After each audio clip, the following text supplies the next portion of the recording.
you want your kids to see you as a father, as a husband. You can still be that strong presence in their life. It would make you look stronger to see that they can do it. Because when you start defining things and people get lost, because you're going to get someone in the household that never really had that, and then now that becomes the battle. We spent so much time being mommy and daddy, employees. We had very little time to be Valerie. He had very little time to focus on Danny, nonetheless to focus on Valerie and Danny.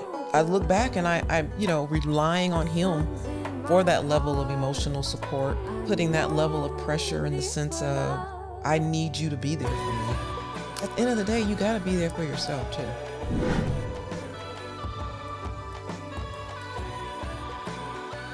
Welcome back, everybody, to Lunch with the Cool Kids. My name is Gerald Davis, where I'm not the cool kid. You are. Guess what, y'all? We got a couple of special guests today. One that you can immediately see to my right, which is over the last couple of weeks, it's been a couple of interesting conversations about relationships and marriages and all of this good stuff. And I feel like, man, maybe y'all don't believe me. Maybe y'all don't really think that I got a wife. But yeah, I do. And it's her. I exist. Hi, everyone. This is my lovely, lovely wife, Danielle Davis. We've been married for 14 years.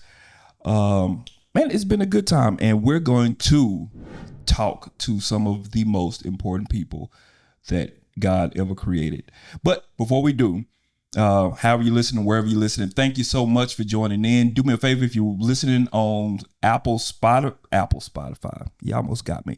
If you're listening on Apple Podcasts, Yes. then you can write a review. I have a standing bribe where I'll bribe you if you write a review. I'll cash app you money. I won't, but I was going to say, no, he won't. I'll do something good. If you're on Spotify, I don't know how that rolls. If you're on YouTube, thank you so much, man. YouTube has been crazy. I'll go into it later, but YouTube has been amazing. Thank y'all so much. All our 1,000 new followers since the last time we talked. That's incredible. Keep on subscribing. Type a comment if you're here from the last video, because I think that you are. I think that's it. All right. Okay, we're going to drop a couple of other things, but we want to get into it. Y'all, ladies and gentlemen, we have been talking about marriage and relationships and things like that. And the conversation has been a lot of what we need to do to get ready to be a husband, or get ready to be a wife, or like, what is a husband and wife looking for? I brought my wife in real life, and we've been married for 14 years. We got some OGs in the house. Who Stands for old school gangsters. Good job, darling. Thank you. So cute. And we're gonna talk to them about some real life stuff, what's actually happening in these marriages. So I'm excited. These are my wife's parents, The parentals. my parents in law and in love, and two of the coolest people that you're gonna ever meet, Danny and Valerie Carpenter, aka Gigi and Poppy. Gigi and Poppy. How in the world are you? Doing great. I'm Poppy, better known as BTM, Big Troublemaker, and this is my wife, Valerie. Hi, everyone. I'm Valerie Carpenter. I'm also known as Little Troublemaker, LTM.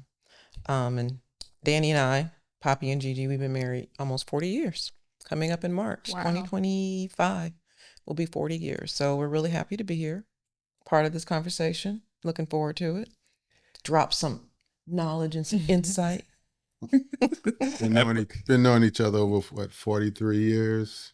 Yeah, we've known each other for about 43 years. It's been a while, huh? It's been a long ride. Been a ride, a good ride. It's been a good journey. ride. It's been some bounds and ups and downs, but we're still here. We're standing. So. This is our life. And I think we really don't need to go forward more than the drop the knowledge part. That was the start of the show right there. But y'all, we got some real life questions and some real life, like, what do y'all think from a almost 40-year standpoint of being married and being successful and being in a relationship? Because I think so many times the conversations in social media and the conversations just in culture in general is about what we should be doing and what things ought to be. And for even in our little 14 years, I think some of it is a little bit, you probably heard our kids up there. So We tried our best. once again, in real life, y'all. But I think that I'm going to ask a question because that threw everything off for me. Well, I wanted to say this. Go ahead. We have real questions, and a lot of times I know on social media, people take the questions of the superficial questions, what I like to call them, do you let your mother-in-law sit in the front seat, or is Cheesecake Factory an appropriate date for you dating somebody? Things like that take over the conversation, but the conversations don't really lead to real substance and real in an honest conversation of what it really means to be committed to somebody. I think they're all hypothetical things that, like, in the grand scheme of your relationship, it doesn't really, really matter. Or like, it matters, but it's not real. It's surface level, yes. Yeah. Okay. Looking back, almost 40 years, my Lord. Looking back, You make us sound so old. No, that's not. No, it's not. Oh, but I mean, ideally, everybody who's trying to be married and get ready for marriage and all of that good stuff, I think so many times, like, the prize is the finish line. But 40 years in, like, that the marriage altar is just the start of it. With that being said, in the last almost 40 years, what would you say is like some of the biggest lessons and the lessons and the things that you discovered living with somebody for 40 years, and like between kids, between states, moving states, between riots and, all of that stuff? What are some of the big lessons and takeaways? You want to go first? For me, the biggest takeaway of 40 years is that it's going to come at you in so many different ways. I mean, everyone thinks they have it all figured out. They get engaged, it's beautiful. You have all these ideas of what your life is going to be like, but life comes at you hard. I think 40 years, when I look back over the 40 years, I think everything about my 40 years of being married to Danny has been a lesson in life. A lesson of learning how to love, learning how to appreciate, learning how to show concern, learning how to compromise. Not that we got it all right, but it's just been a lesson of life. Everything you do in life is about how you can switch, how you can be quick on your feet. And, marriage is almost like that. I mean, it's beautiful, but at the same time, it's the most challenging thing you'll ever do. I mean, having somebody in your corner, we just talked about this last night, the looking out for one another at this part in our life. Feels, it feels surreal to feel like I'm at this point in my life, but the decisions that I make and the decisions that he makes are about our best interests. It's not about Danny. It's not about Valerie. It's about our best interests of what we as a couple, are trying to achieve. In the beginning, it was Danny and Valerie, and how are we going to make this work? And then it became Danny, Valerie, our daughters. How do we function between the two of us and also care for our children and support them the way we can? So it's just a long process of learning how to be there, support one another, and to fulfill your idea of what companionship really means to you as an individual, and then learning what it means to your partner so you all can make it come together and be a joint union to support the relationship. Poppy, what you think? As listening to Valerie, I'm thinking that one of the things when we first got married, something that we didn't have the opportunity to do was have that time to ourselves to in the early years, because the next year Danielle came about. So we didn't have that time to really, bond and get to really know each other and have that time. So, getting married and 12 months, 9 months or so later came Danielle. No, It's going to say I was 9 gonna months say, later. it wasn't Yeah, 9 not months one- later. Well, Uh, instantly, let me go back because All right. I already had, a daughter, but within the marriage, so in the household, Danielle came along a year later. Let me ask you, Poppy. And I just want to apologize right now for being incredibly intrusive. So I'm gonna start off right. I just want to say that. How did having a daughter, Shay, before you guys had a child of your own, how did that affect y'all relationship? I think it didn't affect our relationship. Trying to learn how to balance that and being at a distance. She's in Illinois and I'm in California. Trying to get that to work and stay in touch, was It's so- challenging. it was challenging. And be there and try to, whatever needs to be done. It was a challenge, and to somewhat be be there. Yeah. I think for me, I didn't think, I can't speak for Danny, but for me, it wasn't a challenge. Because, I went into this knowing he had a child. And in my perspective of it all, I'm team woman. What do you mean by that?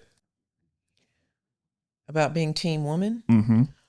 So when you go into a relationship, when you marry somebody who has a child from a previous relationship, I want it to be more supportive of the mother and the child than I want it to be, honestly, of him.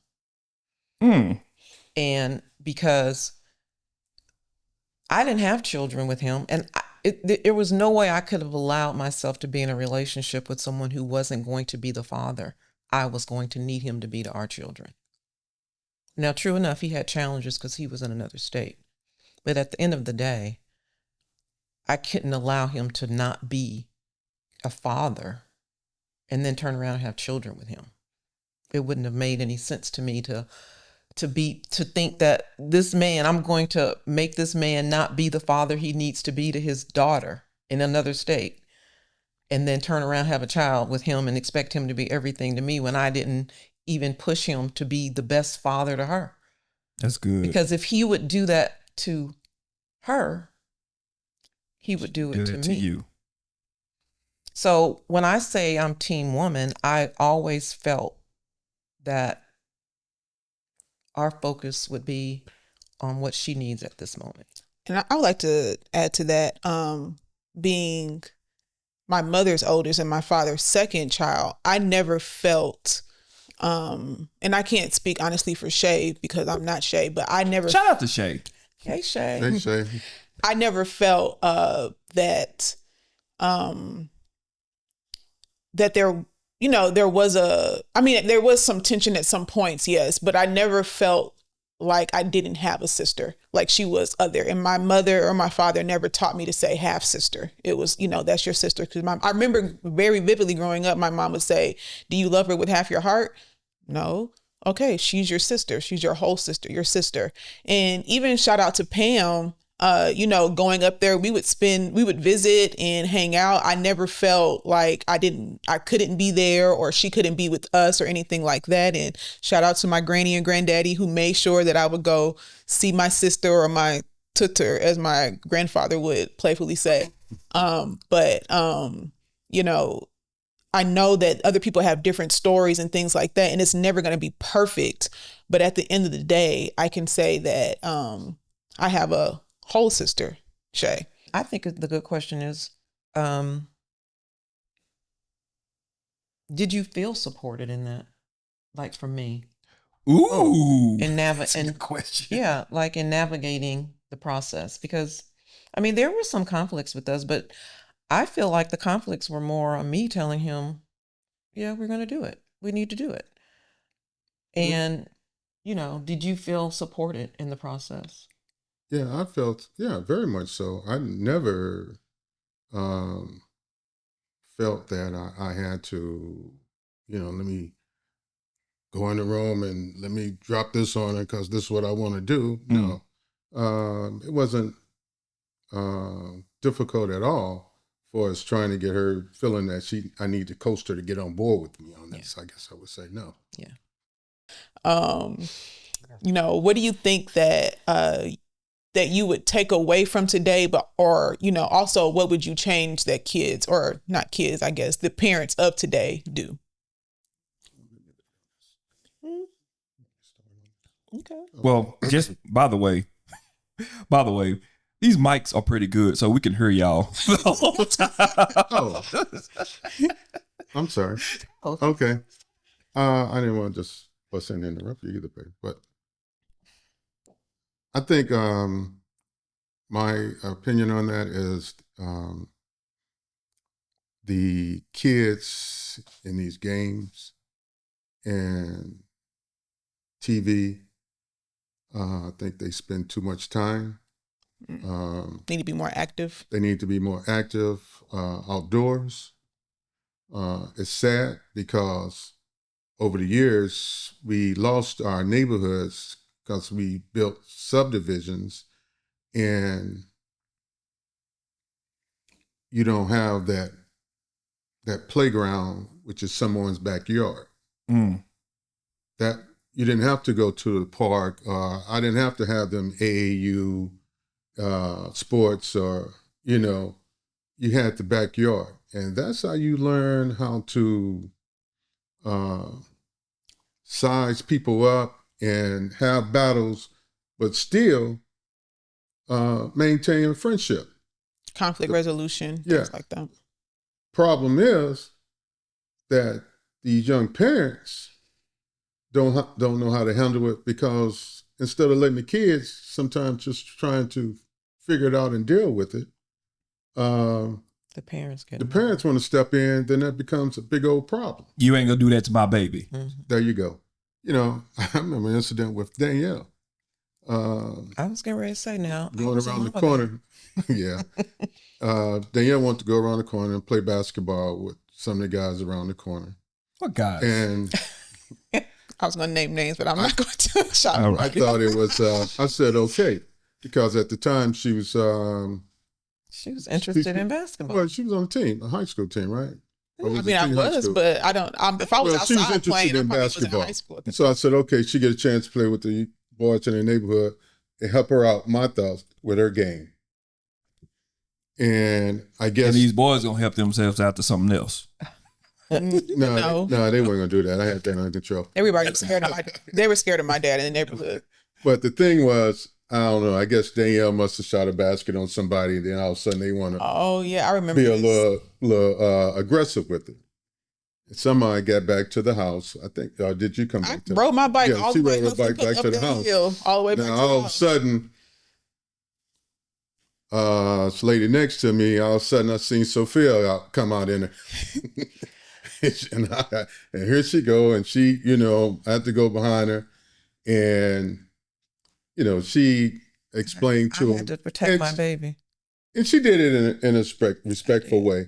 But I had to come back and tell the guys, I say, look, all y'all growing up in the neighborhood here, she's one of you all. And I'm trying to get her right so when she practice for the team and she make the team, that's representing this neighborhood and you all. We all family, So we all out here to help each other out.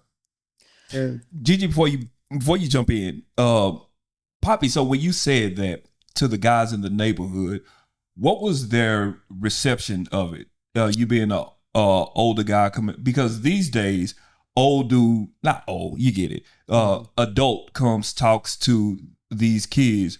Hey man, you ain't gonna, and then it becomes a thing. So like, what was their Well, I also want to interject real quick. This was in elementary school. I don't want any misconceptions that I was like 15, 16, running home telling my mommy and daddy that, the boys in the neighborhood were being mean. I was in elementary school when this happened. well, She was in the 12th grade. it's one thing you learn is that you don't have to come out boastful and like you're ready to chastise, and get them. I wanted their attention. So it's the way you come to them. I already had the attention being the adult. I want to interject to say this, because this was neighborhood and this was in the 90s. Mm-hmm. The kids were very respectful once we came out. They were like, "Oh, sorry, Mr. and Mrs. Carpenter, we weren't trying to do this. We weren't trying to do that." We knew the boys. Danielle knew the boys. We knew the boys' parents. They just needed to be reminded that you can't disrespect our daughter. Because to y'all point, it was a neighborhood in the community, so y'all all grew up together. So this interaction wasn't the first interaction y'all ever had. So it wasn't, a big. They weren't going to be disrespectful. Maybe in this day and age it would be very different. But when this happened back in the time, they were very respectful. They I won't say they appreciated it, but they got it together and they apologized. They apologized to us, if I'm not mistaken. Yeah, and they were in our house eating dinner the next day. They were in our house eating dinner. I was like, you guys eat at our house. So you can't sit here and disrespect Danielle and then be sitting at our kitchen table the next day. Yeah. But one thing too, we knew the parents, and yes, I would go to their parents, explain the situation, let them know. And most times, they say, "Okay, I really appreciate that." Yeah. Because we working together on this. Trying to look out for one another. I think today though the parenting is very different in the sense of patience. How so? Just in the sense, well, let me just speak from my perspective from watching my daughter, you and my daughter parent. I felt a lot of pressure being a parent, a working mother, wife, getting my daughters from the first step to the next step, A, B, C. It was all a matter of progression. We got to go from A to Z, wherever we're going. So I felt pressure in keeping up with that, in making sure she progressed.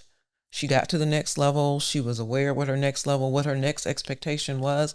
So it was all this, okay, now that she's done this, now we got to get her to do that. Now we got to get them to do this. Now we got to get them to do that.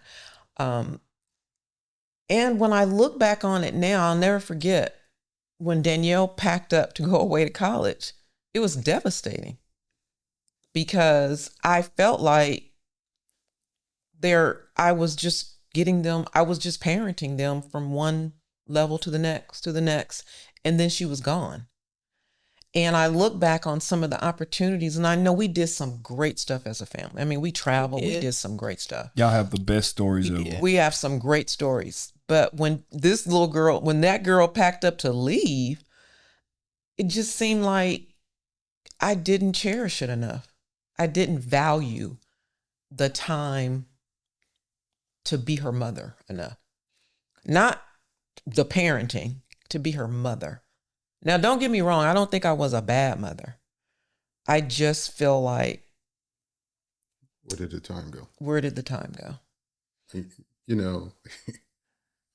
It's different with me because at the age of 6, I was an uncle. So here I am having a little kid around. Mm-hmm. So when it came to nurturing and taking care of someone, it was more natural to me than to Valerie. Yeah, very much so. That's, but being a parent, I don't care what kind of books or people tell you, you still learning on the fly. And let me tell you, it really depends on the child. Because we have another daughter, the one after her. Shout out to Morgan. Big Morg. And, all the things we did for Danielle didn't work for Morgan. And it was just like, what I thought I am really a good mother because I got this girl on lock. I mean, this girl, get off the bottle. Okay, get off the bottle. Sleep at okay, next step. She did them.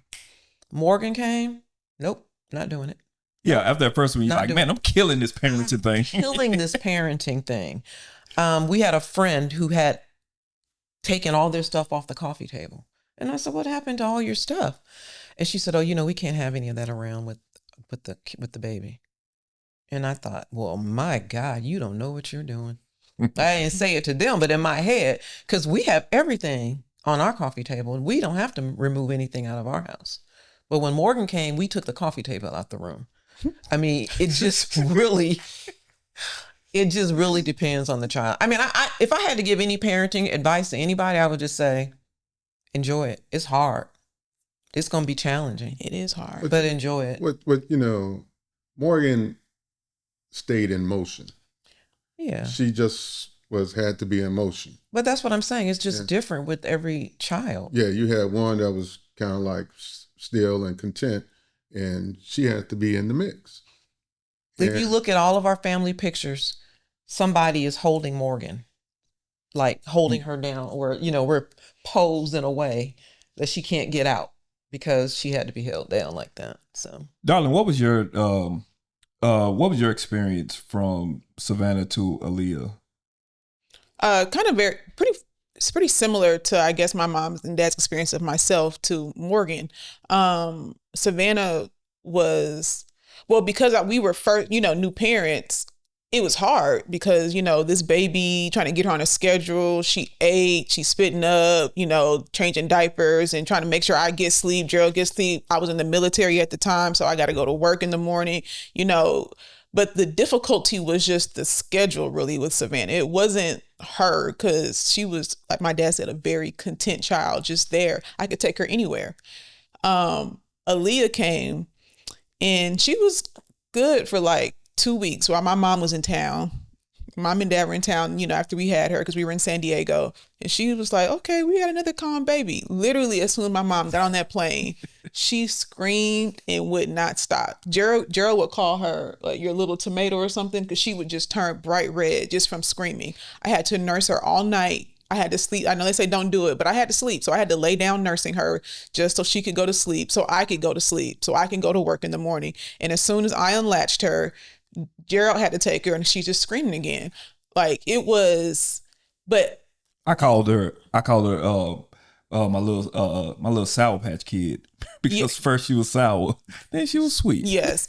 But the thing that I've learned, and I think my parents would agree to this, is that who we were and who my kids were as babies is how they are. Like, that personality as a baby stretches. That's who they are. Savannah is very content. Like I said, you can take her anywhere. She's good. But I have to pull a lot out of Savannah to make sure that she is good, because she's not an open book. And I think I'm very similar to that. Aaliyah, on the other hand, you will know how she feels. It will never be a secret. 100%. Happy, sad, mad. She will let you know. And I had to learn how to parent her differently. And it does test my patience, because I want to just say, how I tell, just go sit down. And Aaliyah's like, okay, I'm going to sit down, but I'm going to sit down with all the emotion in my body. And then it kind of snaps in me like, but who are you talking to? Like, I have to kind of pull, okay, she can have emotion. She can have expression, be respectful, but go somewhere, take a break, get yourself together, then come back, and then we can talk about it. But I never had to do that with Savannah. It's that middle child. It's the second child thing. And then I call it the trick of Mother Nature. Yeah, it's a they trick. give you that first baby. It's like, oh, she's so sweet. She's content. And all I have to do, oh my God, she's perfect. We do this really well. Let's have another one. Oh, you think you got it down? Then you get that second child. And then shout out to Amaya, who is just, it's very similar to Savannah's child ever, but just happy to be here. She's riding along. She has questions. She's kind of a blend between the two, but just very jovial, happy kid. So every kid needs to be parented differently. I think you said it when you said just like the difference of from the question you asked, I think the biggest difference too. Back in the day, kids really just had to be kids in the room. Sit down, be quiet. And today we give children a little bit more voice. Yeah. And sometimes as a someone of my age, that's a little frustrating to me. Yeah. Because I don't have to explain to you while I'm having this conversation with your mother, my daughter. Your children are very inquisitive, which at the end of the day is the grandparents. I love it. But back in the day, there was a time when the children had to go to another room, sit in another room, and you don't speak unless you're spoken to. So I think today the world is very different in that parents allow their children to be a little bit more inclusive in conversations and discussions. And where do you think we should go on vacation? You know, those kind of things didn't happen in our day. We told you to go to bed, pack, you know, we're getting up on the plane tomorrow and we're going wherever we take you. Right. So I think parents really try today to be very inclusive with their children. And not that there's anything wrong with that, but I do think it opens a door for a level of complexity down the road that they get confused. Yeah. My best friend's mother says it all the time. We call her Mimi. She says it, and I use this phrase all the time. Don't start something you can't keep up. Yeah. And I think that us as, you know, younger parents, we're still trying to find that balance. Yeah. Because we do want to not, you know, a child isn't, a child is supposed to be seen and not heard. Like, we think that that's extreme, but then at the same time, it's the whole, hey, you have an equal voice in this household. Like, that ain't it either. Right. You know what I mean? That's what he said. It's not. So you're absolutely right. It's so hard to navigate that. But, you know, you have even, because, you know, you do that. You say you have an equal voice too. And then they express their voice and you're like, okay, no. Yeah. And then they're confused. Right. We're eating Takis every night. Girl, Right. hush. You know. With me, it's been, I'm your friend, I'm your father, and we're not going to get this confused. You were their friend? Yeah, I was their friend. Yeah. Was he your friend? Yeah. No. Yeah. But I don't want that to get confused because, you know, we're not on that same level. We often use the phrase, I'm not your little friend. Right. Remember those times? Yeah. So if there were times. Well, you did say it, to be fair, more than that. I did say it because I wasn't trying to be your friend. I really wasn't. I wanted to be a level. I wanted us to have that level of you can come talk to me. Right. But at the same time, at the end of the day, the decision that I'm making, I'm not making that decision as your friend. I'm making that decision as your parent. Yeah. And that's when you could get your kids or you or my granddaughters could get conflicted but the other day you were my friend and you made the decision that was favorable to me. Right. Yeah. But I'm parenting you right now because this is for your overall well-being. You asked me, could you have Cheetos before dinner? Right. So it's a different level and they don't always understand that, you know, you can't it's not apples to apples.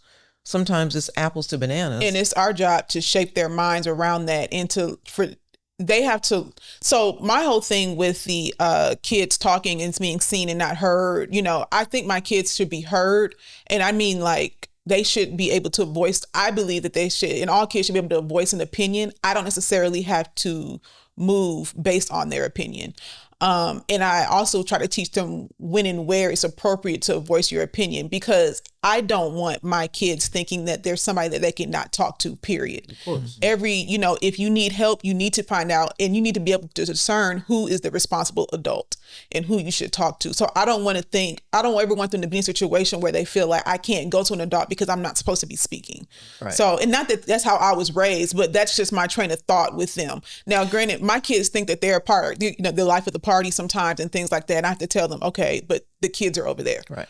But you know, you were raised like that. I'm sorry, babe. What were you going to say? No, I totally agree with what Danielle was saying, but you all are dealing with so much now. Yeah.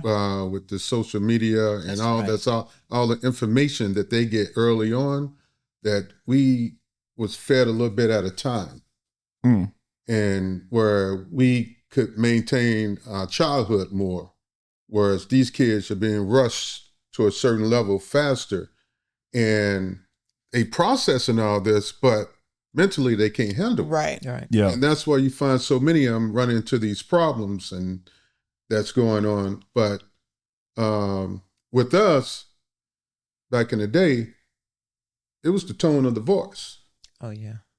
if when you heard that certain tone in the voice, you straighten up, Right. Because you have been programmed like that, and because you didn't have. Don't let me tell you again. That's right. And I think that would be more effective today. It still works. I mean, like my voice is still like kind of my thing, So Right.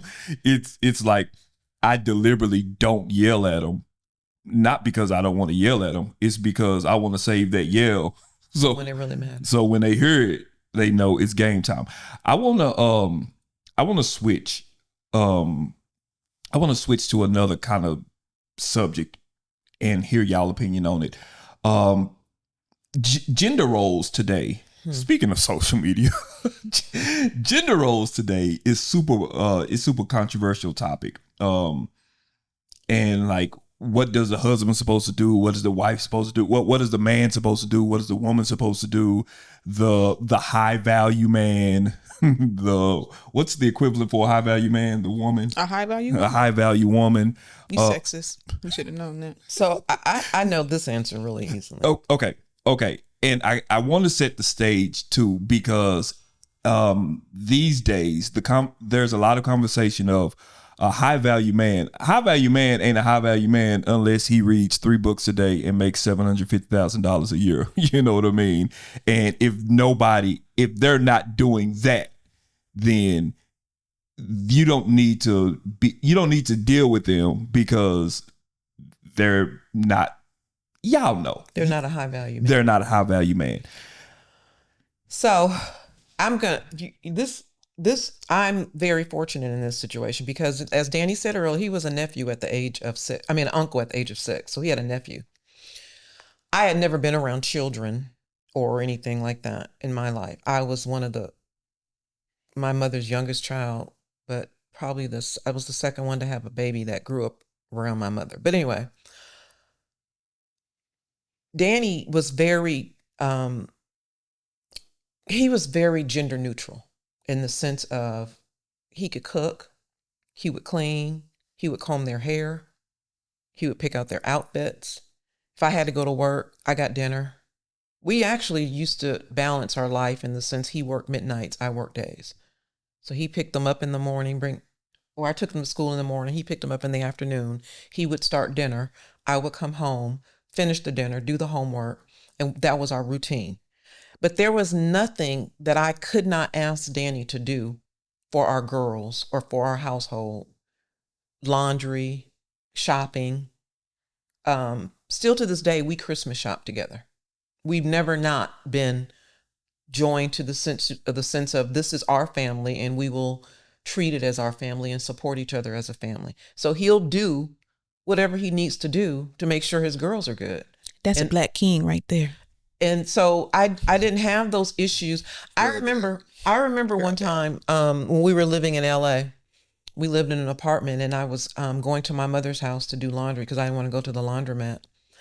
And I was bringing in the load of laundry, just bringing in the load of laundry. My mother was sitting in there, and she finally said to me, "Stop, go get the baby.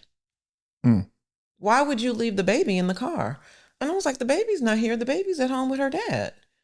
And that just blew her mind, because my mother had to go to the laundromat with me and my 2 brothers. And while my father was probably, just tinkering around the house, but the fact that she was like, you have somebody to keep the baby while you could go do what you need to do to make sure the household is running smooth was amazing to her. And so I just remember thinking, like, that's just how it's supposed to work, isn't it? I never even thought about the role my father played. But when I look back on it, my mother was the one who did it all. My father went to work, but my mother worked too. But there were very significant, lines drawn of a male role and a female role. But we, fortunately, didn't have that. No, well, that's the difference between her way she was raised and me. Because one thing, my dad, you live here, yeah? He said, so there's nothing that you don't do. It's not like the boys take out the trash and the girls do the dishes. You eat here, you do whatever. My mother, she said she raised her boys to be self-sufficient, to take care of themselves. And I think when she told Valerie that, get compliment or something like that to you or whatever, because, I raised him, to be able to take care of yourself. To help you. To help you. And just, just the way of life in our household. We, I didn't have to, I was cooking early on or whatever I need. And that's just, the way I was raised. And you brought that into the marriage. Yeah. Well, yeah. Brought that in. Yeah. And, Danny and I are raised very similarly, even though we're not raised similarly. We come from very similar backgrounds is what I should say. He's the baby of the family. I'm the baby of my family. There's only one girl in his family. I'm the only girl of my family. So we have some similarities in the sense. And our parents, even though my parents divorced after 30 years of marriage, his parents they were married for more than 60 years. But my father was still a very prominent presence in my life and in the life of our family. So, we both had that mother and father structure, very solidly in our lives. So it wasn't like we were trying to fish it out or figure it out. It was what it was. We had role models in our life from our parents, and I had role models from my parents, and he did too. Right. What would you say to the, I think that you guys are very fortunate. I don't think there's a lot of people who grew up with a man in the household that's like, hey, I dive in there, I'll do everything like that. What would you say to the conversation of the relationships where the man is like, hey, this is all I'm doing, I ain't doing no more. And same thing with the woman. Woman, I'm doing this, you can handle that. You know what? I had several conversations with some young guys on my job. Actually, it's became my mission to help them and change their way of thinking, or way of seeing things, a way of doing things. If it could help them out in their relationship and to communicate. And that was one of the main things, is that how you want your kids to see you as a father, as a husband, and you can still be that strong presence in their life. It would make you look stronger if you can see that they can do it. Because when you start defining things and people get lost, because you're going to get someone in the household that never really had that, and then now that becomes the battle between the two of you, because this is what they expect of you. And, well, I never seen of whatever, but they have to learn it's okay to share and cooking the meal, mopping the floor or whatever, because it's your house. You're supposed to take care of it, both of you. Darla, what do you think about the conversation? They gave a lot of perspective to when Dad said that Granddaddy raised him that, this is your house. So, there's nothing that you can't do, because I was wondering why my father was waking me up on 7 o'clock on a Saturday morning to go help him cut the grass and do yard work. I am not a boy. Like, what are we doing here? But I understand that, you live here, you need to take pride in where you live. And number one, get up, like, you need to do something. But, so that put a lot more perspective on it. It wasn't that he was raising me like a boy. He was raising me to take care of the house that I live in, to be a part of the upkeep of the house. Also, I think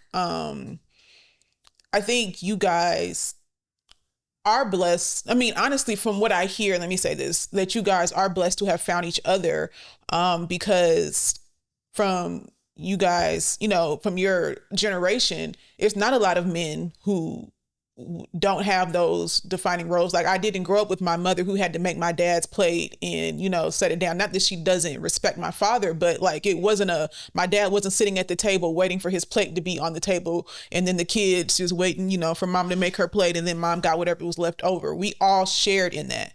And it wasn't, I didn't grow up looking at it as, I had to be afraid of my father. And my mother was, breaking her back. Not that she wasn't working hard either, but I'm just saying she wasn't breaking her back because my father refused to do things in the home. And that gave me a better perspective on what to expect for my husband. and what can be done and what should be done and what could be shared in the responsibility. So when I see a lot of the internet conversations on what gender roles are and how things should be, I don't usually even get involved in those conversations because my perspective is different, because I'm just not going to put up with it. So I don't have anything to contribute because it's a dead stop. Where the mother-in-law sits in the front seat. Can the mother-in-law sit in the front seat? I'll never forget hearing that. And that was a big deal. I don't care. I would do that anyway, just out of respect. And maybe she needs, just a respect thing. But to try to have a pull and tug of a territory, whether it's in your home, in your car, in your relationship, I think that's where people are missing the mark. Instead of coming together and sharing what we have, that includes the responsibility. I think the conversation can go a lot further, and you can move a lot further as a couple or whatever you are in your relationship. You know what? It's getting back what you're talking about, waking up at 7:00 in the morning. I was only part of me of getting you up to is developing a work ethic. Yeah. Getting up, and this is what we need to do. And he didn't want you to be like your mother, who was not a morning person. Yeah. Well, I wasn't. I heard him coming down the hall before he even got to that room. I built that. Still get up. But I would say this too, though. I grew up with my mother working, and my mother worked. They did have those roles. All I ever thought about in my life was that I would work and contribute to my family financially, and But you know what? On developing. Finish my statement. Oh, I'm sorry, babe. Go ahead. I was going to say, as much as I saw myself growing up and being that kind of woman, well, at the end of the day, I really never thought about getting married and having kids. That wasn't the way my mind worked, but I'd never really not thought about not working. But I would say this. If my husband ever said to me, I got this, you don't have to work, but I just need you to make sure everything else is outlined and this and that is taken care of, I would have happily played that role.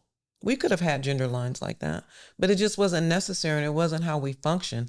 And if you have someone in your life, if you're able to be that person who doesn't have to work outside the home, and you contribute and you do things in a way that substantiates what your husband or what your wife brings to the home, and you're just there to support them, I think that's a beautiful thing too. It just wasn't how I was raised to be.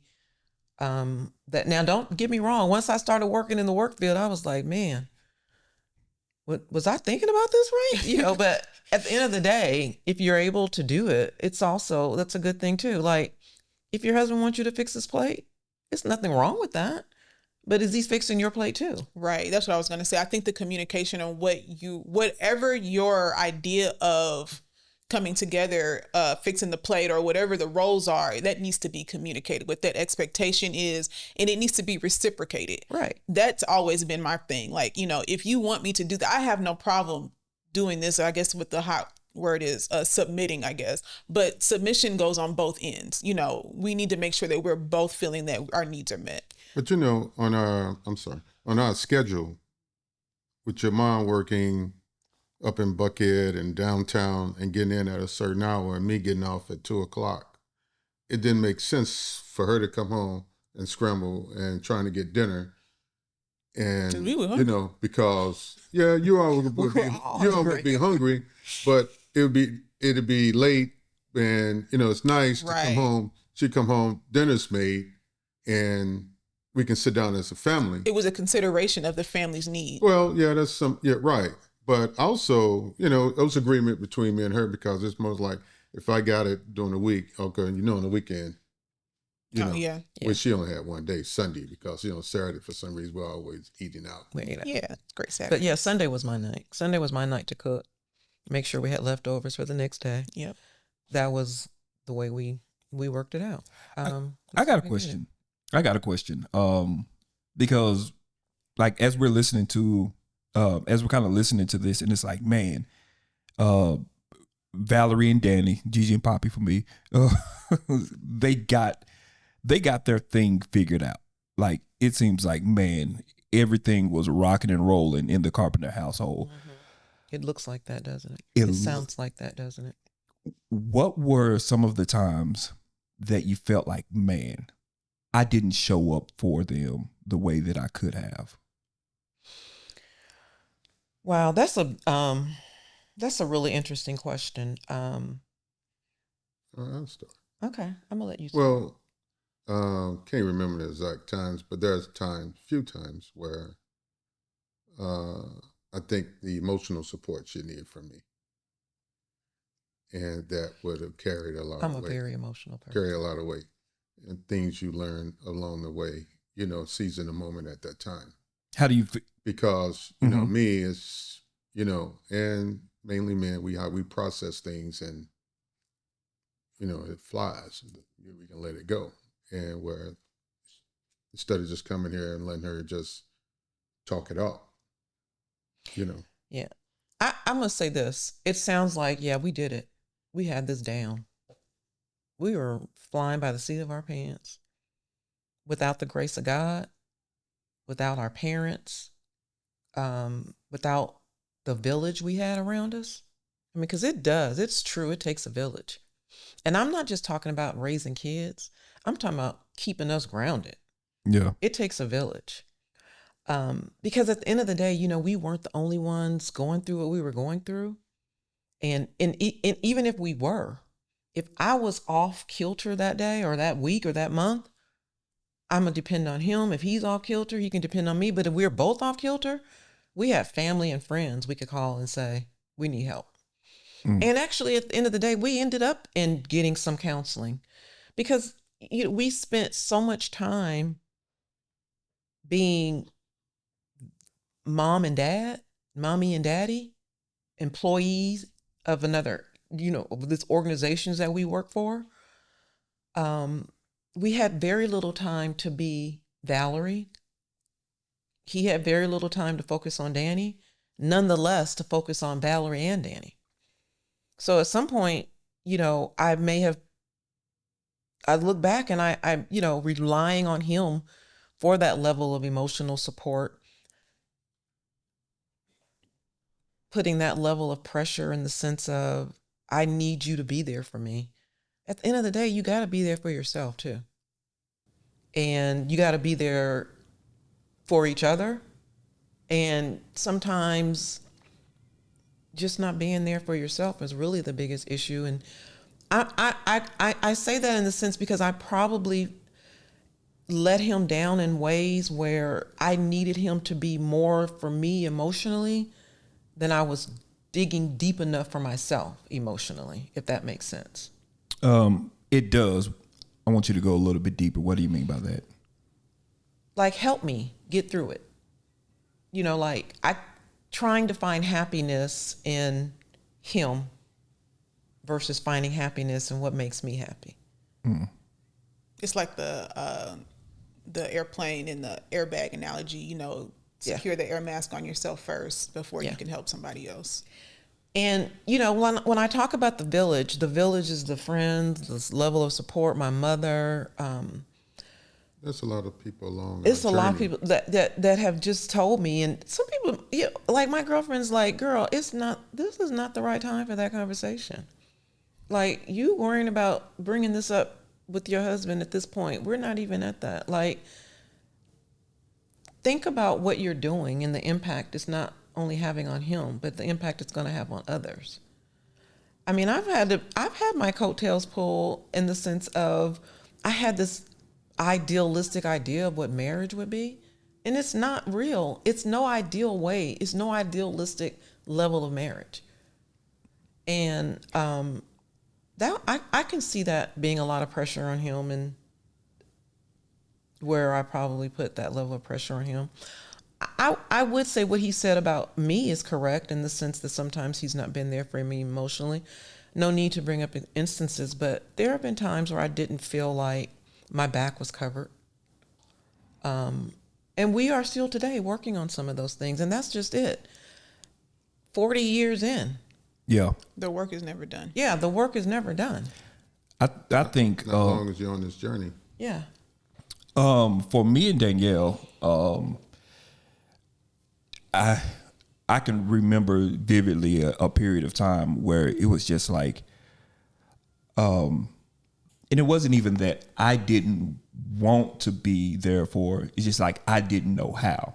Like I figured that, you know, if I'm doing all the clinical things, all the textbook things, and, you know, talking in a gentle, patient tone and stuff like that, you know, I'm being, but like everything that I was attempting to do for a period of time, it just kind of like kept hitting a wall.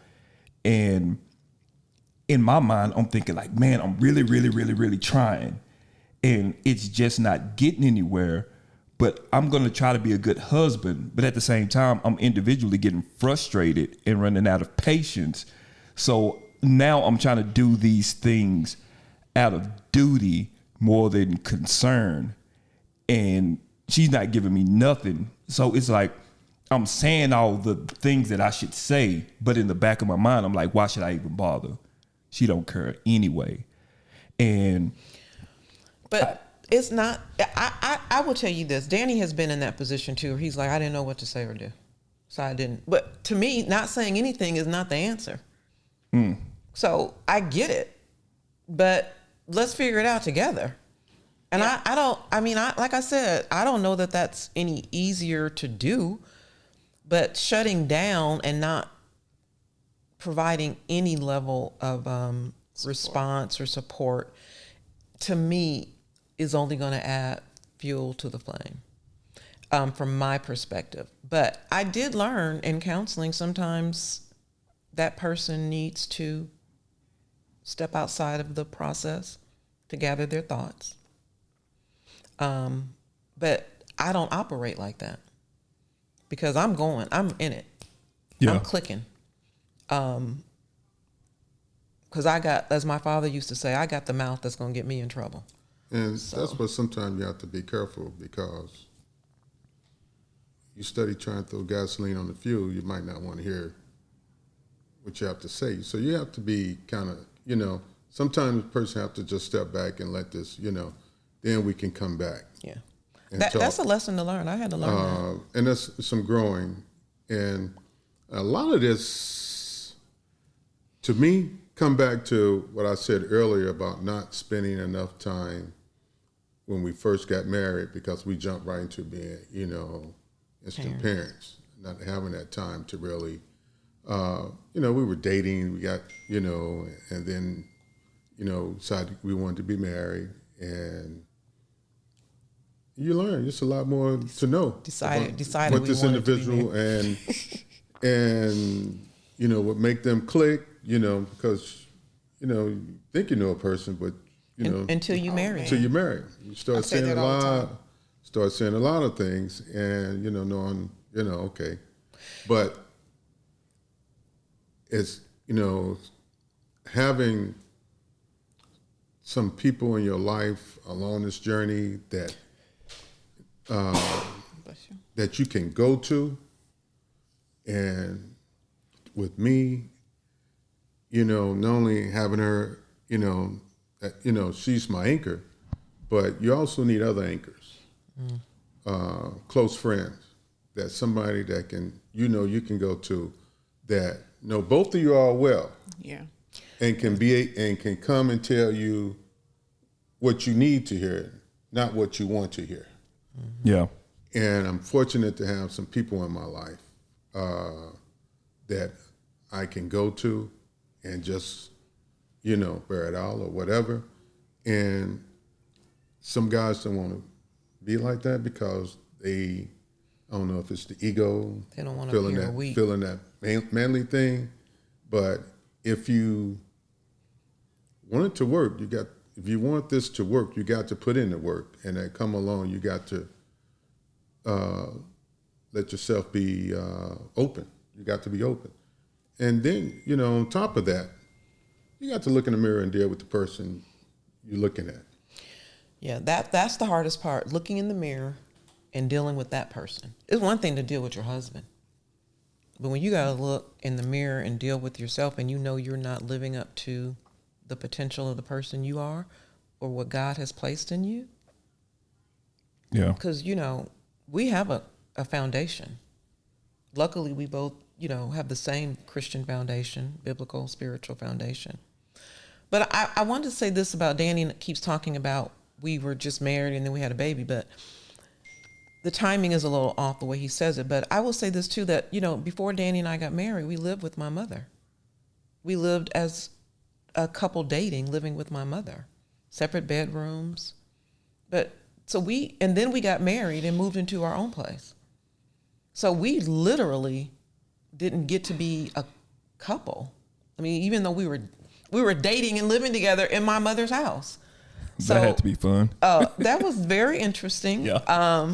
Kudos to my mother for being so supportive in that process. But it was very different. It was a very different process in the sense that once we did get married, we moved into our own apartment and then had to decide to be the husband and wife that we needed to be to one another. And then from that period of time, we didn't even stay apart. We went back to my mother's house shortly after that, didn't we? We got pregnant in Mommy's house. Oh, yeah. Yeah. Yeah, we were babysitting her house so much. She said, "Yo, I might as well just move back here," because she was traveling so much. She was traveling so much. We just ended up moving back in. But so, yeah, we really didn't have a lot of time to just be Danny and Valerie, and to get a chance to and nurture. then that word you said earlier, and I should have said this earlier, but that word is so important, is growth. There is no day when you stop growing. 40 years in, there's no time where growth is not important. And you shouldn't want to stop growing. You should. There's no way I could be married to this mindset of who he was when we got married at 24, and 25. me at 25, and me at 23.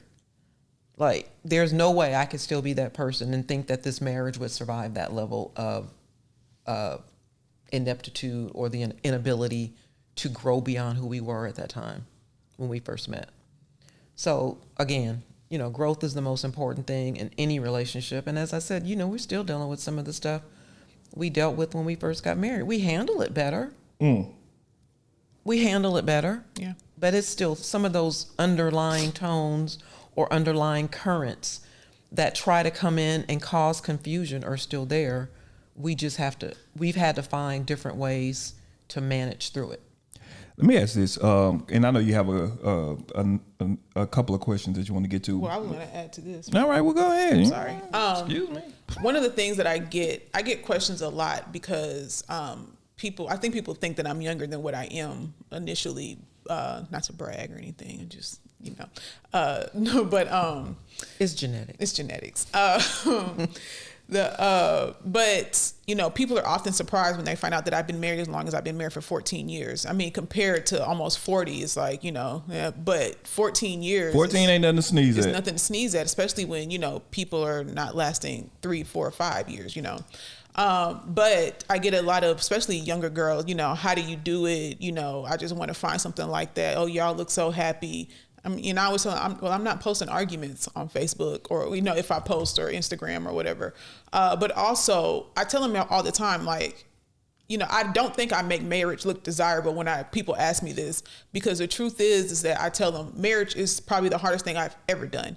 I am a very content person by myself. I've always been okay with, a quiet space and, doing what I want to do. And very true. And and then my husband, who is somewhat opposite in terms of, noise level. Like, my husband is loud and I don't think that he realizes it from my perspective, but, and it, not that it always brings a negative connotation to it, but it's also a compliment to my quietness sometimes.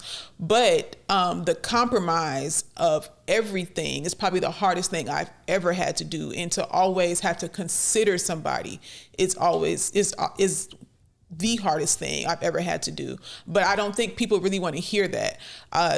I feel like people want to hear, we just met and then God told us we should be together. So we decided to be together. And then we had 3 kids. And no, I cried when I found out I was having Savannah. Like, what, and not tears of joy. I was not happy about it. But,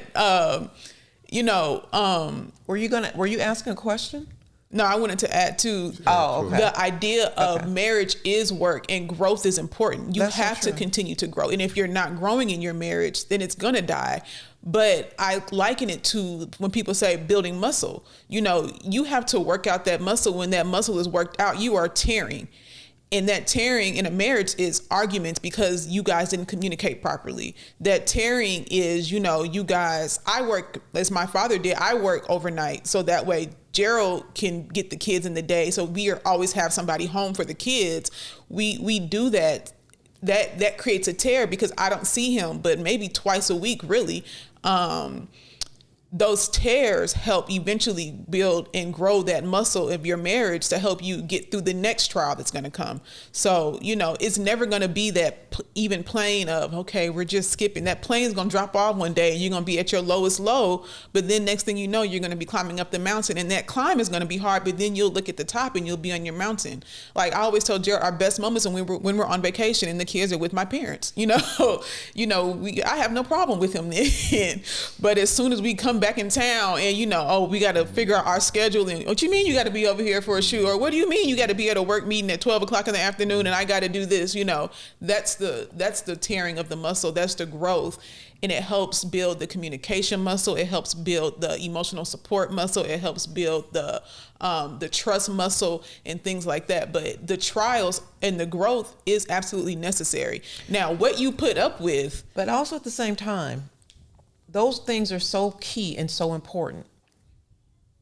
But you've had examples. And I'm not Yes. just talking about from Dad and I. Yeah. You've had examples along the way. right? Everybody doesn't have those level of examples. That's true. So, finding that's why sometimes you got to reach out beyond of what your dynamic is. Mm-hmm. Your dad and I did everything we could to make sure, like, when you got home from school, Dad was there and I was at work, or when in the mornings I was there. We didn't even know each other when everybody left. That tear, it was a real tear. Because now we got to build it back up from where we thought we were. Right. We've been so busy being dad and mom. And I used to tell people, I don't know where we're going to go after Morgan leaves. Because I don't know that we know each other. Yeah.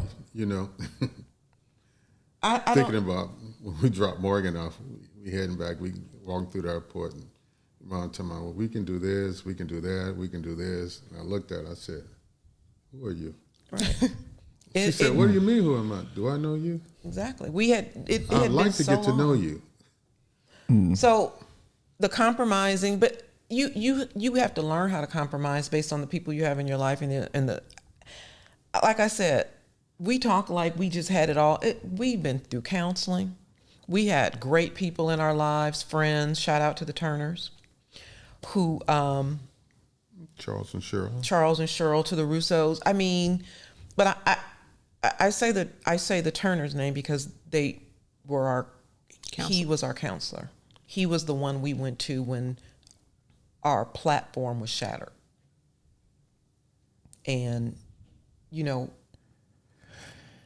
helped us, fix it. And I'm going to say, let me helped us repair it.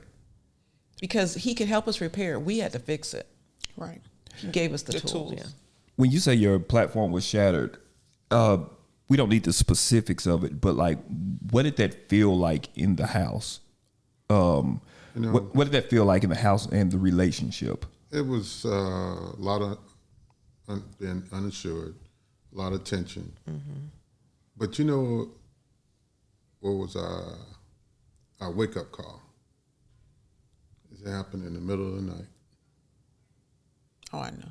And our china cabinet with all the crystals and everything that we accumulated all the years. And the stuff we gotten from our wedding. The stuff we got from our wedding gifts. People don't have china cabinets shattered. anymore. I know people don't have China cabinets anymore. We're dating It's ourselves. like it on just this. gave way. All that just shattered. Our whole, all of our crystal So and when everything. we down there and we looked at it, these are just things Yep. that we cherish. Those are just things. And start putting things back in perspective. What we need to do and what we should be doing. and what we could accomplish And as a couple. And I think that one of the things that one of my anchors told me is that, you know, whenever your roads get real rocky like that, and you need to lean back on your vows. That's always been in the back of my mind. You know, one of the things that was shared with me, just simple as it was, that means so much, you know. But Well, my anchor didn't tell me that because I didn't look back. Like I said, my parents divorced after 30 years of marriage. My parents were married for 30 years and then they got a divorce.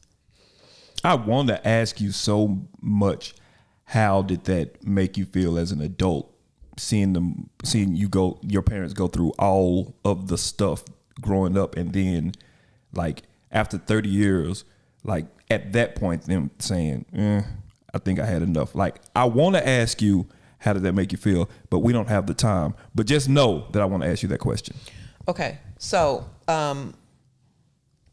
I literally, in my mind, when we got married, I figured, well, we'll do it. And if it doesn't work, you know, we'll get a divorce. And my best friend, Cheryl, said, what a crazy way to go into a marriage. And I remember thinking, yeah, shout out to Auntie Cheryl, right? I remember thinking, not at that time, but over time, like, what a crazy way. Not that I didn't love him or didn't think we could do it, but if it didn't, you know, well, but over the time, would I be willing to do the work to make it work? And that's when you got to dig deep and think, yeah, I don't want to be like, I didn't want to be my parents after I didn't want to put all this time and effort into something and then just throw it away. Now, if I had been forced to do it, that's one thing. But as a person going through that, it was a very difficult time in my family. And so at the time, it was what it was. Yeah. But years later, I did look back and think, wow, how much you miss out when you make decisions like that. Because the family we congregated around my mother in a way, even though my father was still present in our life. I just remember thinking that he chose to not really be part of what the future would hold. And when I mean the future, I mean the girls. Just them being a presence in his life. And what that would have meant, because I know what it means to me. When my grandbabies come over, it's like, oh, the world is so much better with them here. You know, and we're all together. We're Gigi and Poppy. And that's what they need to see. We have no problem giving you those moments. Yeah, I know you don't.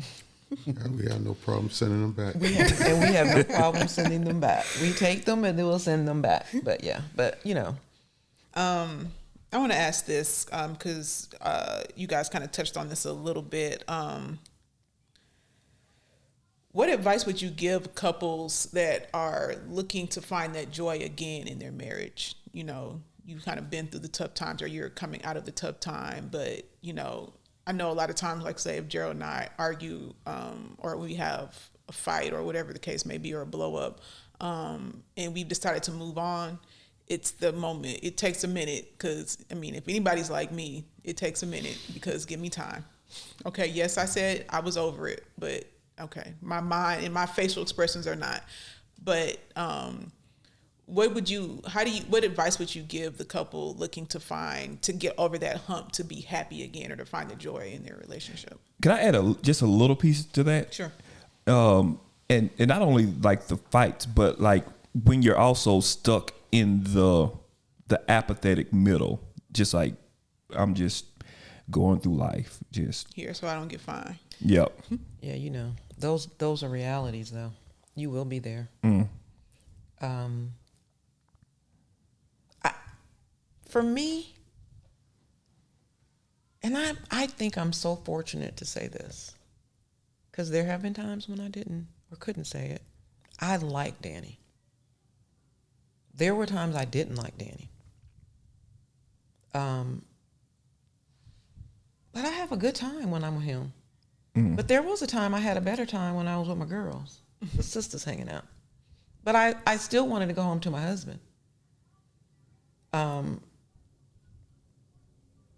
think you just gotta find what you originally saw and felt in that person.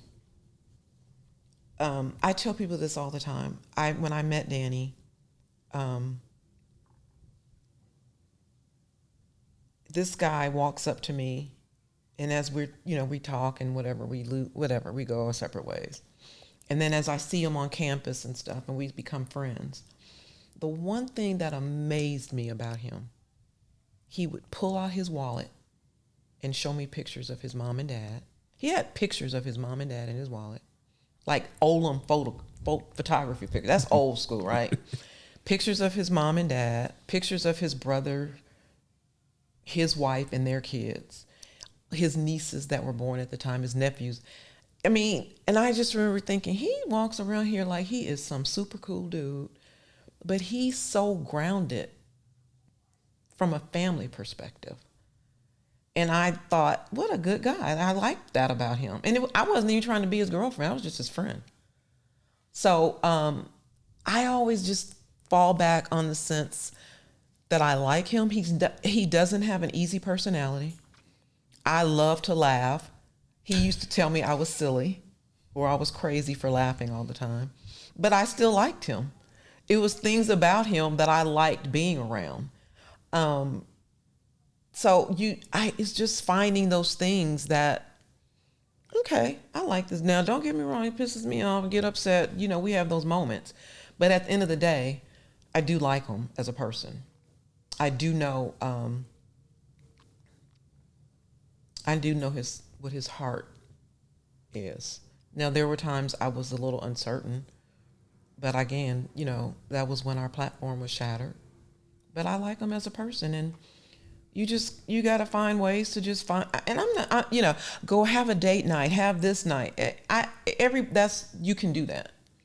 You can do that. But I don't know if that's going to change the perspective if you don't change your mindset. So you're saying to find the joy, you need to go back, rely on those moments where you realize you like.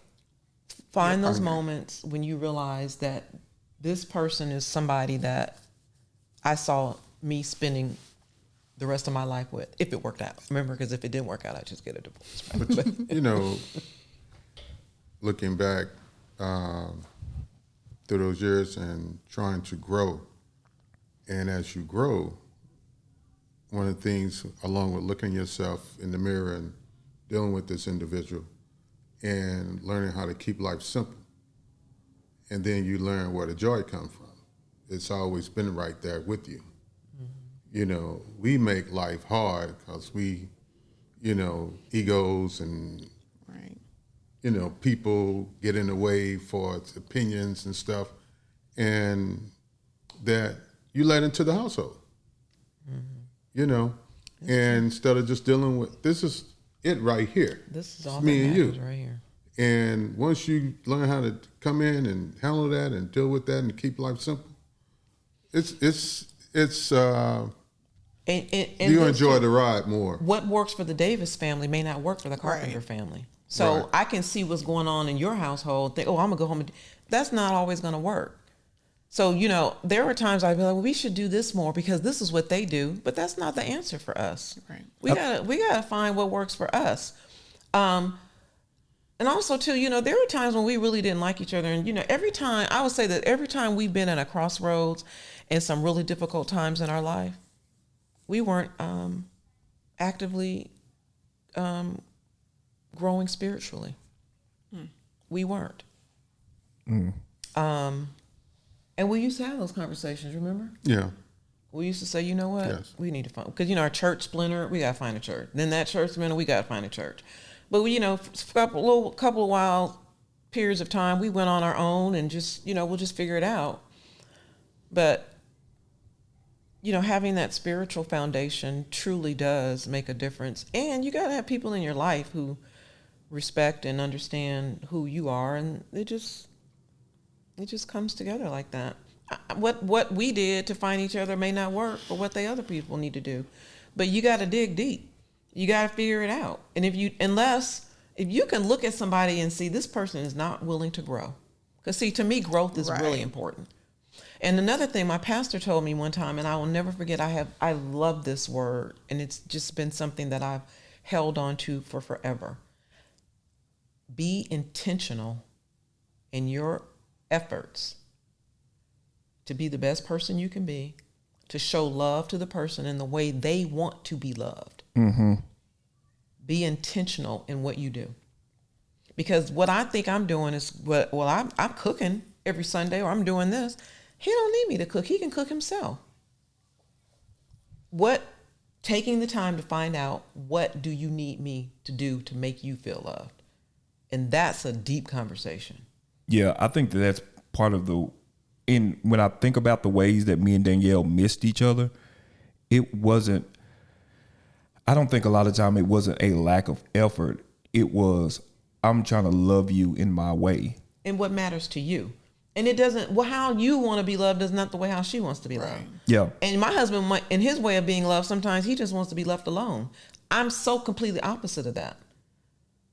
So, like, you really got to figure it out. What do you need me to do to make you feel like you matter more than anything? Because I'm telling this man he matters to me. But my display is different. One of my biggest lessons that I learned was the book. I don't really care for this book, but the 5 love languages. Mm-hmm. This was, I think, year 6 or 7 of our marriage, and that was probably the time I was like, I don't like him. Like, this is not gonna work. And I actually came to Georgia with Aaliyah. She was a baby still in Savannah, and I was like, I should wonder if I should be looking at apartments over here, because I don't know if this is gonna work. But we were tasked at one point, I don't know if it was to the church or we had gone to counseling or something, to read the book, and I hated it. I'm sorry, whoever wrote that book. I don't like the way it's written. I didn't care for it. And I was just like, this is whatever. I also don't like to be preached at. So that's another thing about me. I just don't care for it. Like, if you're going to teach me something, teach me, but don't preach at me. It's a thing. So I didn't care for the book. But then, I don't know what happened. I guess God, I don't know. I was like, because we were going through it, I was like, let me read this book. And I was like, I wasn't paying attention, because the first time I read it, I was like, because I like active service. He ain't cleaning the kitchen. He's not doing this. He's not doing that. But never did it dawn on me to say, am I doing acts of service, or how he needs to be loved? Because he likes gifts. Yeah. He likes affection, or what is it, touch, or whatever the case may be. I was never giving him that because, I'm so focused on what he's not giving me. Right. And that really opened my perspective of, the real give and take. So, there are times when you're in a marriage and people tell you, just pray about it. And people, some people dismiss it. Some people think that's a cop out.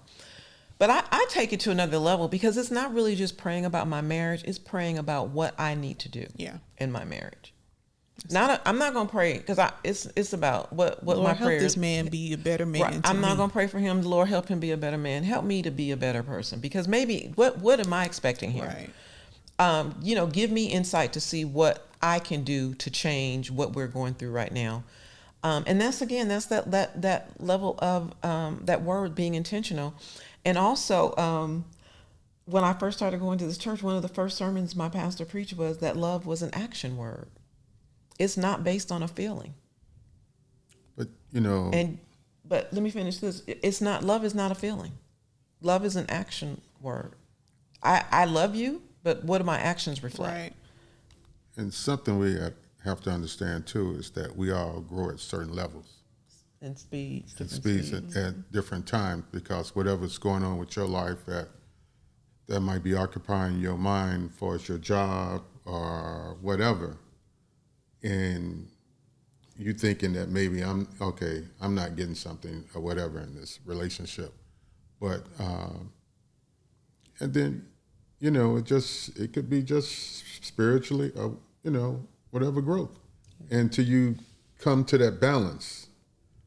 And then where you can, let's get back on this road again. Right. But we all grow at different levels. And hopefully the longer you're in it, you get on it, then you can, then you can Level see off. what's going on and say, okay, I know what I'm dealing with now. Now we Right. can ride this out together, and I don't have to worry about, her going a different direction, you going a different direction. But I didn't like 5 love languages too. Not that I didn't like it, I liked it. I just have a lot of love languages. I mean, Yeah, it's more it than was hard. I 5. couldn't put it. I mean, I couldn't pin anything I could say that this is my love language. Yeah. I have all 5 of them. And I know that's not fair to him, but it is. He picked me, and I got 5 love languages. I have 5 languages. I think there's a book now, or there's been other books now that they've identified more love language. Because that's what I felt like. But also this, like, you're not talking about this. He's updated. I like acts of service. I like gifts. I like touch. I like them all. All right. So they all make me feel exceptionally loved and cared for. But our financial advisor told us about a book I read called "Fewer Regrets, Better Decisions." Better Decisions, Fewer Regrets, which was a good book, and teach you on your actions. How it can affect you in the long run, and that got me thinking a certain way too about certain things. And one of the main things, especially when it came to at the end of the book, is basically how you want your story to be told. I think that's a very, very good. That's a very good segue to this last question that I want to ask. But before we do that, man, if you made it this far, thank you so much, man. You are a champ. Do me a favor, drop in the comments like what was like, oh man, that's me, or man, I missed that thing, or oh man, turns out I've been treating my wife like trash for the last 7 years. Whatever the case is, let us know in the comments, man. Keep the party going in the comments. Then like and subscribe and all that good stuff. Okay, I want to do this as we wrap this thing up. I want us to, if we could say something to the person who's been in a relationship from 0 to 14 years, if we could say something to them, I want us to talk to them. And then Gigi and Poppy, for those who are trying to make it to 40 years, what would you say to them? So think about that. I'll start. Man, I would, the advice that I would give, not, it's a suggestion. You're grown. You can do whatever you want to. But the suggestion that I would give is don't be so stuck on the person that you married, because the person that you married at 19 is not the person at 29. It's not the person at 39. It's not the person at 49. A lot of the times, it's not the straight parts of life that gets us. It's the turns. It's the loss of a job. It's the death of a parent. It's the fallout with friends. It's the sometimes when you realize like, oh man, that thing, that dream that I had, it isn't going to work out. Like those things are all turns. And sometimes when you get so stuck you get so stuck in the idea of the 19-year-old version of Danielle that I met, and then she changes on me. Now I feel like I've been duped. Oh man, this person that you are now isn't the 19-year-old girl that I married. But if you're 30 and you still see the world like you see it at 19, then something didn't happen somewhere, because we grow. Right. That's just what happens. And I think a lot of times where we get stuck in our relationships is that you change and I didn't want you to, or you changed and like, I don't know how to express to you. I don't know how to love you now. I don't know how to communicate with you now at 29, because I'm still mad that you changed from the 19-year-old. And what my advice would be, and Gigi and Poppy said it earlier, is learn how to love your person where you're at. And I'm sorry, it's going to take some work. Sorry. Because the jokes that they may find funny at 30, they may not find, you know what I mean? So like you got to learn these things all over again. So that's the tough part. But the cool part is that you get to date a person all over again and find out who this new person is. So that would be what I would say. Don't get stuck on the person that you marry, because they're probably, I'll say this is the last thing. And this was funny. I thought so anyway. There was this philosopher said that women marry men hoping that they will change, and men marry women hoping that they'll never change, and neither is true. So that's what my advice would be. Darling, what you got? First, I want to clarify we did not get married when I was 19. I just kept saying 19. I don't know why. I just want to confuse the people. I was not 19. But also, my advice would be that making a commitment and being committed is hard. And it's something like love is an action word. The commitment is something that you have to be focused on every day. And it is work. And I'm not talking about affairs and all that stuff. I'm talking about commitment is also making sure you are there for them and vice versa, that you guys have a plan, that you guys are growing. It's not easy. It takes work. It's the tearing of the muscle to build up a stronger muscle. Don't be fooled by people that you think are having the perfect relationship. Nobody's going to show you what happens when those doors close and they're arguing. And not to say that their relationship is terrible, but nobody, what's their business is their business. Let them handle it. You'll have your own business. Focus on your relationship and how that could grow, because it's hard. Don't waste time trying to be like other people. Be your unique selves and grow from there. That's why I married you. Bam. Smart. GG, Poppy? You want to go first, BTM? No, you go ahead, babe. So, forgiveness is everything. Forgiveness is everything. I wish I would have said that. Forgiveness is everything. Forgiveness is everything. And forgiveness, I don't mean forgiveness in the sense where you forget. No, I don't mean that. But we've been in situations where I held on to things and I didn't want to forgive because it hurt. And at the end of the day, I was miserable. Miserable.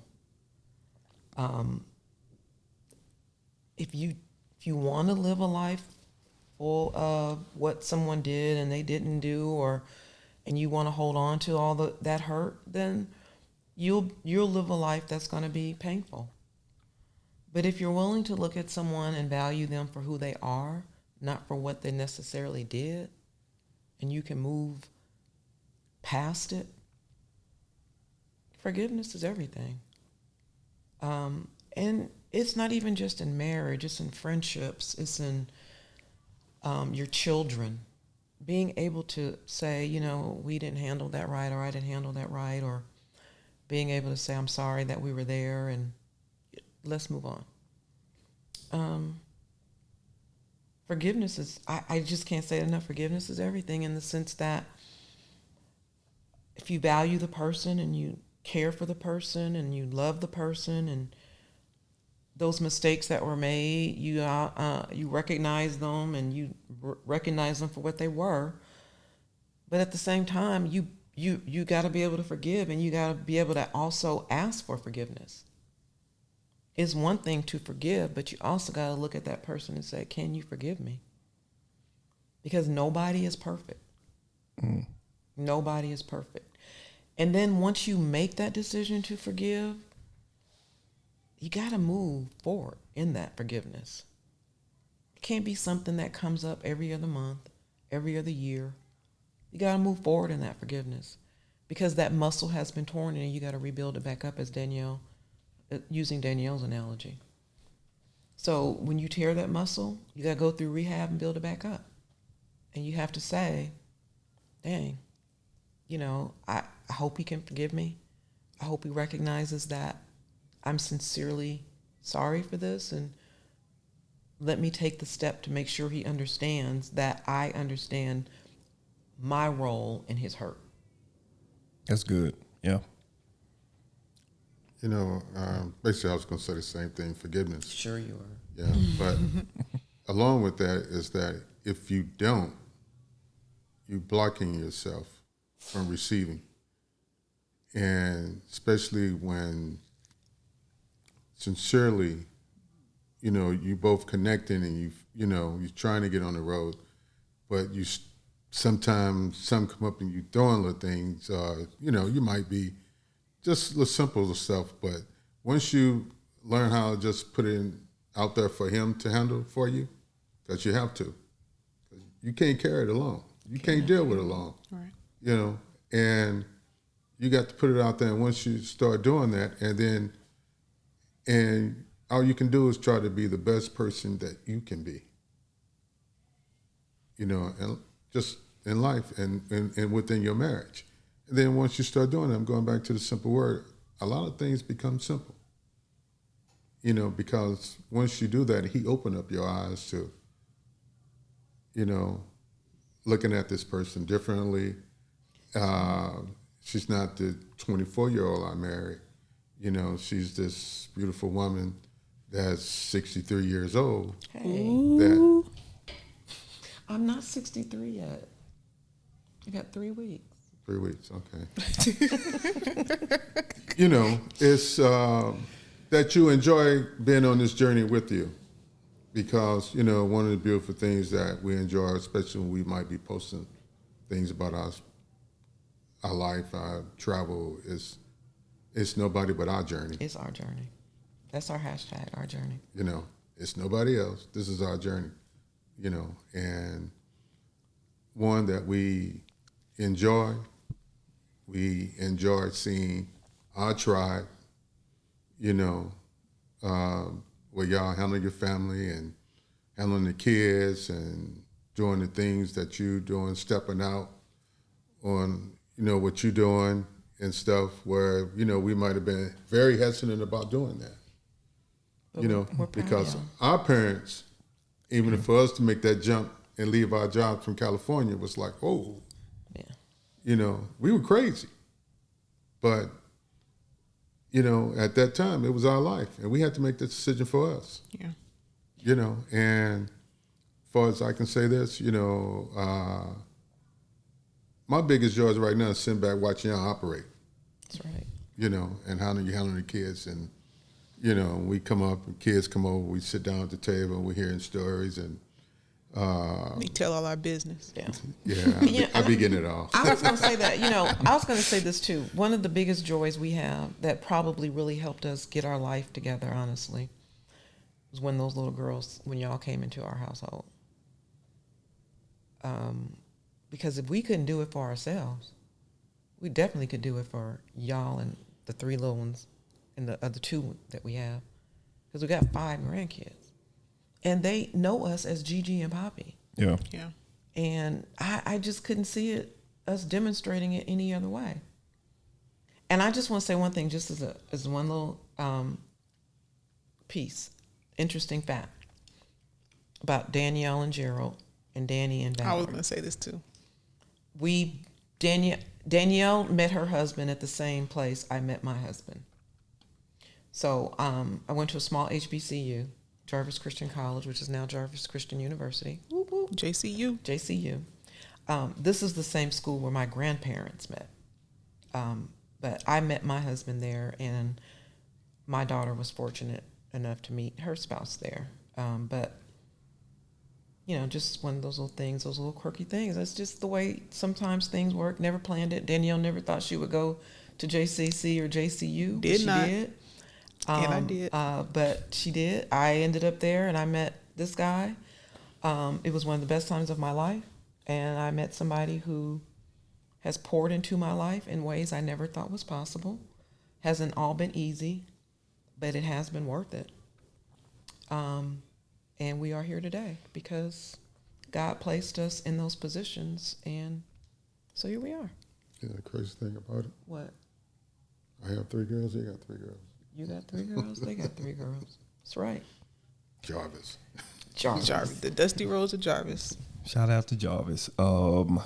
Man, this has been beautiful. I think y'all let us know if we should do part 2, because it's a couple of things that I like. Man, I wish we had a little bit more time. But Gigi and Poppy, I appreciate y'all so much.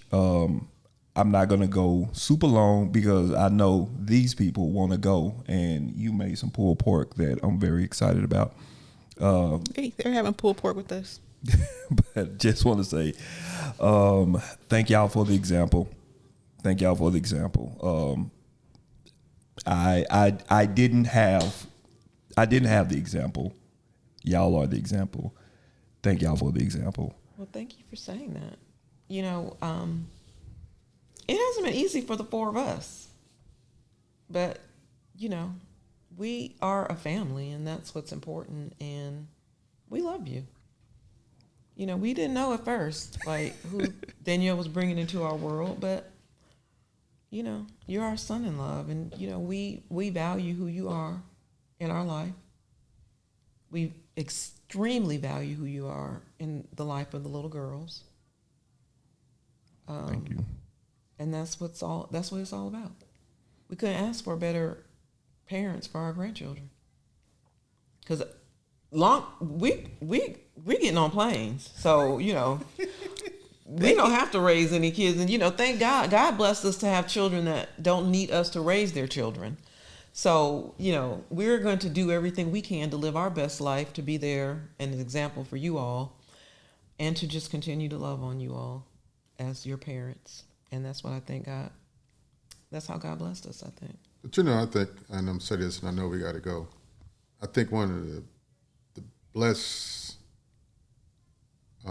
things that happened to us was you all moving into the house. That's what I said. Yeah. And I'm speaking on something different. Is to Gerald that had the opportunity to live in a household and get to see each other on every day and get to know and slowly bond, you know. Because I think that's when we really connected. Yeah. And I can't even imagine how hard that probably had been for you. And see that, because I knew it's another episode. I knew it was, you know, and that it was, and I knew that. Mm-hmm. And so being that, and I think I told Gerald that, you know, this is the first time I ever had another man in my house, you know. Mm-hmm. But the beautiful thing is about it, you know, it's just that, hey, I'm not here to bark or do any of this, you know, because you married my daughter, because I want this together. So, you know, my role became different. Yeah, our roles became very different. My role became different, you know, is that, you know, you're my tribe, and we want this to work and succeed and do all this. So, yeah, you know, along with our journey, I'm enjoying this whole big journey because, you know, you just don't know when that day might come. But, you know, your mark you want your mark to be, you know, that, hey, you know, I think I used to tell the girls, you know, when I had you, I signed you up. I signed up to the day I die, you know. But, you know. And we want our grandkids to talk about us like our kids talked about their grandparents. Right. They laughed and tell stories, and that's what we want. Well, So, that's all part of the journey. That's all part of the journey. You know. Our journey. Hashtag our journey. Yeah. They're going to steal your hashtag. That's it. Good job, BTM. Good job, Latina. Ladies and gentlemen, I think that's our show. We're going to go eat some pulled pork. Until the next time, you go change the world. Don't let the world change you. Bye.